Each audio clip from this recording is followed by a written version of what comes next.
மதுரையைச் சேர்ந்த இளம் வீராங்கனை ஒருவர் துருக்கியில் நடைபெற இருக்கும் சிறப்பு ஒலிம்பிக் போட்டியில் கலந்து கொள்ள தேர்வாகியுள்ளார். தங்கப்பதக்கம் வெல்லும் வேட்கையுடன் தினமும் 8 மணி நேர பயிற்சியில் அவர் ஈடுபட்டிருக்கிறார்.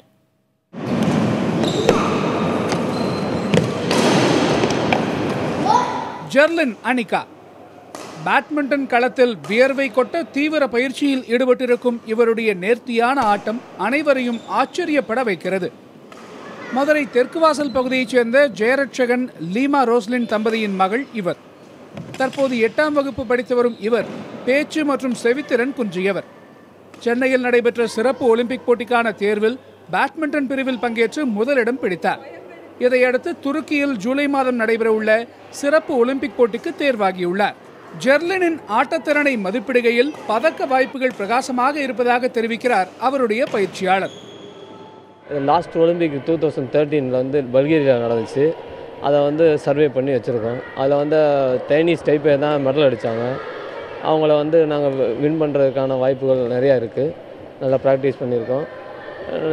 எங்களுடைய எதிர்பார்ப்பு இந்தியாவுக்கு ஒரு மெடல் கண்டிப்பாக தமிழ்நாட்டிலேருந்து இதுவரையும் யாருமே பேட்மிண்டனில் அடித்ததில்லை. ஃபர்ஸ்ட் டைம் இன் ஹிஸ்ட்ரியாக நாங்கள் அடிச்சுட்டு கண்டிப்பாக வருவோம். மதுரையை சேர்ந்த தனியார் நிறுவனம் ஒன்று ஜெர்லினின் பயிற்சிக்கும் பயணத்திற்கும் நிதி உதவி வழங்க முன்வந்துள்ளது.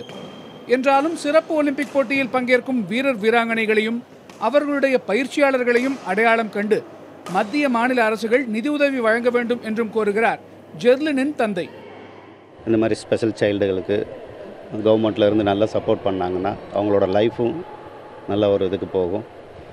அது மாதிரி அதை யார் அவங்கள உருவாக்குறாங்க அப்படிங்கிறதையும் தெரிஞ்சுக்கிட்டு, ஏன்னா சில இடங்கள்லாம் பார்த்திங்கன்னா யாரோ ஒருத்தர் சொல்லிக் கொடுக்க யாரோ ஒருத்தர் பேர் வாங்கிட்டு போயிடுறாங்க. அந்த மாதிரி இல்லாமல் யார் இதை உண்மையாக, அதாவது பிளேயர்ஸ்கிட்ட கேட்கணும், இவங்களுக்கு கோச் யார் அப்படிங்கிறதெல்லாம் தெரிஞ்சுக்கிட்டு அவங்களுக்கான ஒரு இதையும் ரெகக்னைஸையும் கொடுக்கணுங்கிறத நான் ரொம்ப இதாக கேட்டுக்கிறேன்.